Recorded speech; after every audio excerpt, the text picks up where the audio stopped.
Tututukan ng Pilipinas ang mas malaking hamon sa open water swimming sa pag-host nito ng 4th edition ng Southeast Asia Open Water Swimming Championship sa Boracay sa Agosto. Para sa kabuuang detalye, narito ang ating teammate na si JV Junio. Formal nang inihayag ng Philippine Aquatics Incorporated ang pag-host ng Pilipinas sa ika-4 na Southeast Asia Open Water Swimming Championships na gaganapin sa Boracay mula August 21 hanggang 23. Layunin ng Philippine Aquatics na mapalakas ang pagpapaunlad ng sport, mahasa ang mga Pilipinong open water swimmers at maihanda ang koponan para sa mas matitinding international competitions tulad ng Asian Games at Olympics. Sa ginanap na Philippine Sports Writers Association Sports Forum, binigyang diin ng mga opisyal na higit pa sa isang ordinaryong torneo ang kanilang layunin dahil nakikita nila ang malaking potensyal ng open water swimming sa bansa. Ayon kay Philippine Aquatics Secretary General Eric Buhain, napapanahon ang pagpapaunlad ng sport dahil mayroon ng mga lokal na open water events sa iba't ibang rehiyon na maaaring maging basihan sa pagbuo ng mas malakas na national team. We feel, Philippine Aquatics, that this event is something na medyo pwede mag-excel talaga ang Filipinos. Because una, yung venues are absolutely na. It's everywhere. 7,100 islands. Pangalawa, we just need to create opportunities. And maybe with this event, mainggan natin yung mga local governments to start setting up open water,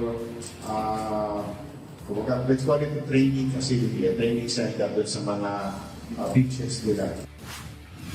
Kasama sa championships ang 10-kilometer, 5-kilometer at 3-kilometer developmental races para sa men's at women's divisions, pati na ang 4x1,500 mixed relay. Bukod sa paghahanap ng mga susunod na elite open water swimmers, nakikita rin ng mga opisyal ang malaking papel ng torneo sa sports tourism ng Boracay at ng bansa. Binigyang diin naman ni Philippine Sports Commission Commissioner Matthew Gaston na bahagi ito ng mas malawak na plano para maihanda ang mga Pilipinong atleta sa mas matitinding international competitions.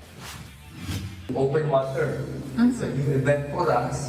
And ang tama mo nga dito ngayon kanina kay Magaling, kay Anthony, kasama ko sa Asian Games. Kasi ako, I always look at SEA Games, Asian Games, and then Olympics, yun ang target sa amin. Hindi pa tayo nakapabuo ng malakas. But then we'll start in SEA Games next year, and then go to other international tournaments in preparation for Olympics Open. No? Yes. So, yun, again, we wish to thank everyone, and again, congratulations for this big event.